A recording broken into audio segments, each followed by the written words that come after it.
세포 안에 있는 산화물들이 그런 변이를 일으켜요. 그럼 이 산화물들을 빨리빨리 청소를 해줘야 돼요.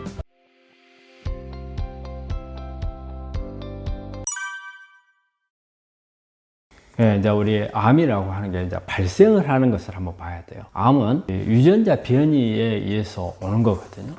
우리 환자분들이 유전자 변이란 말을 참 많이 들어봤을 거예요. 암은 뭐 돌연변이에서 발생을 한다 하는데 그게 어떤 거냐면요. 우리 모든 세포 안에서 세포가 이렇게 하나가 두 개가 되고 하는 거는 유전자 정보에 의해서 유전자가 세포에 연락을 해서 하나 더 만들어. 그럼 하나 더 만드는 거예요. 그 신호는 유전자가 주는 거예요. 유전자의 신호가 없으면 절대 만들어지질 않아요. 그러면 우리가 정상적인 우리 세포 안의 핵에서는 가지고 있는 유전자는 꼭 필요할 때만 만들도록 신호를 보내요. 그런데 이 세포 안에 있는 유전자가 손상을 입었어요. 손상을 입게 되면 변이가 일어나요. 이 변이된 유전자 중에서 특히 암세포 성장에 관여하는 유전자, 또 암세포 성장을 억제하는 유전자, 이런 유전자들이 변이가 일어나면 이렇게 성장을 촉진하게 하는 유전자가 성인이 됐을 때는 그런 기능을 안 해요. 이제 더 이상 많이 클 필요가 없기 때문에. 그런데 변이가 일어나서 이런 유전자가 활동을 하게 돼버리면 계속 신호를 보내요. 막 빨리 만들어 하고 신호를 보내죠. 그리고 또 억제하는 유전자가 있는데 이 억제하는 유전자가 기능을 잘하면 아무리 만들려고 해도 이제 필요 없으니까 만들지 마. 이 신호를 보내거든요. 그런데 여기에 변이가 왔어요. 그럼 억제를 못해요. 또 이렇게 암세포라든지 이게 손상된 세포가 만들어지면 우리 몸에서는 자살 프로그램이라는 게 있어요. 스스로 노화되거나 암으로 변화된 세포는 죽여버릴 시스템이 있거든요. 이게 또 고장이 났어요. 그렇기 때문에 이런 고장난 변이에 의해서 암이 만들어지는 거거든요. 자, 그러면 이런 고장난 변이를 누가 일으키느냐? 세포 안에 있는 산화물들이 그런 변이를 일으켜요. 그러면 그 세포 안에서 산화물들이 어디서 만들어져 나오느냐? 우리가 숨을 쉬잖아요. 이 산소를 이용해서 세포 안에서 미토콘드리아에서 에너지를 만들어요. 에너지를 만드는데 산소를 이용하다 보니까 여기서 나온 찌꺼기들이 생겨요. 이게 산화물이에요. 그럼 이 산화물들을 빨리빨리 청소를 해줘야 돼요.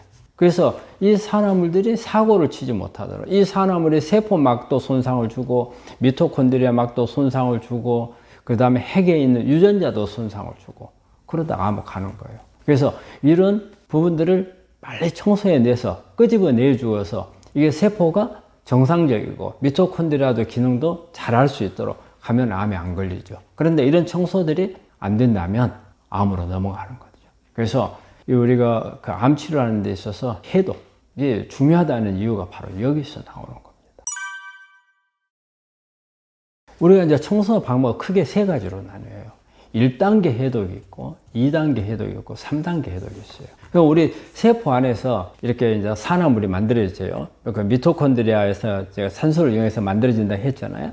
그래서 이 산화물이 만들어지면 이게 사고를 치잖아요. 그래서 우리가 1단계 해독에 뭐 비타민C, 특히 비타민C가 그 역할을 많이 해요. 그래서 일단 이게 쉽게 설명을 하자면 그 산화물 창이라고 한번 설명을 해볼게요. 아니면 뭐 칼이라든가. 그러면 계속 뭐 찌르고 다닐 수 있잖아요. 그러면 1단계 해독이라는 것은 못 찌르도록 꺾어놔요. 날카로운 부분을 꺾어놓는단 말이에요. 꺾어놓으면 못 찌르잖아요. 그래서 그게 1단계 해독이에요. 그럼 2단계 해독은 1단계에서 꺾어놓은 놈이 시간이 지나면 다시 펴져요. 그래서 또 찌르고 다닐 수가 있거든요. 그러니까 2단계 해독은 얼른 그 사고를 못 치게 따로 격리를 시키는 이 차 안이라든지 창고에다 집어넣는 역할을 해요.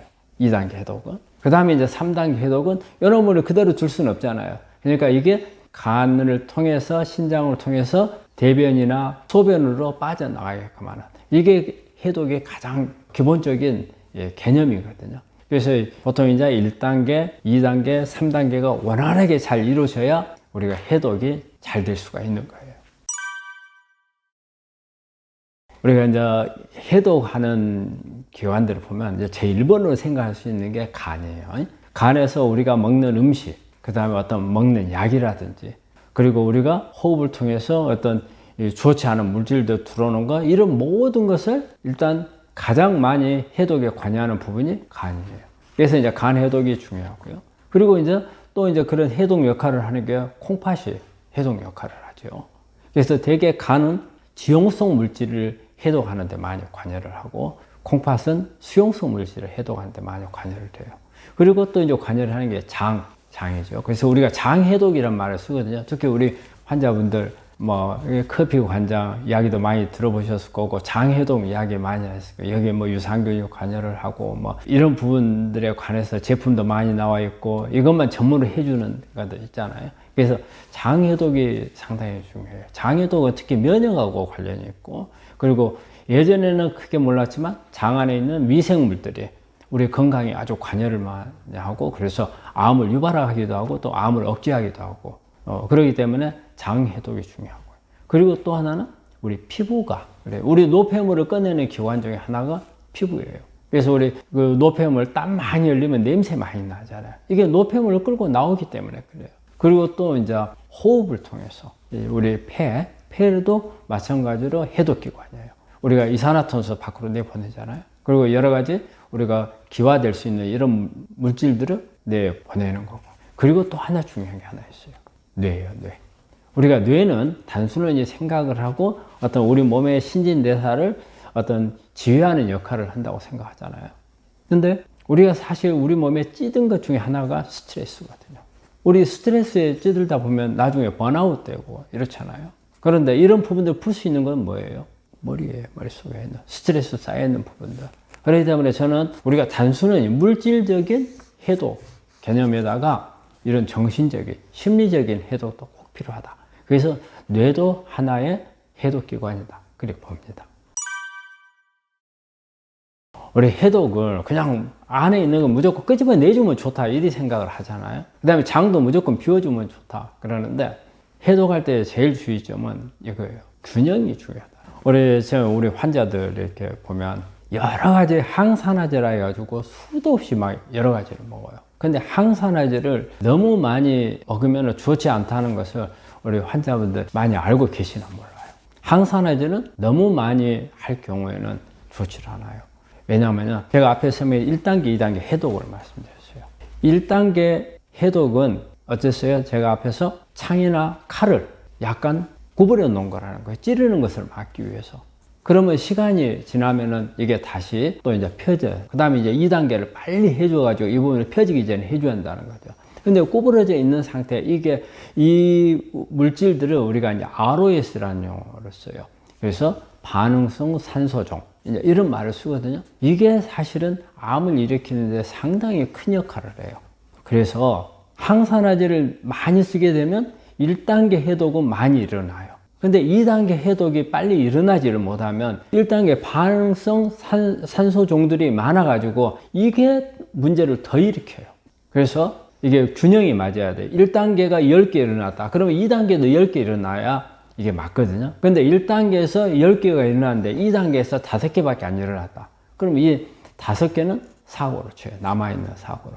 그렇기 때문에 그런 균형이 아주 중요하고요. 또 하나는 항산화제를 너무 써버리면 사실은 우리 몸 안에서 이게 산화물이 상당히 필요합니다. 산화물을 우리가 세포 안에서 미토콘드리아에서 에너지를 만들고 산화물이 나오는데 산화물을 우리가 무조건 나쁜 개념으로만 생각을 하거든요.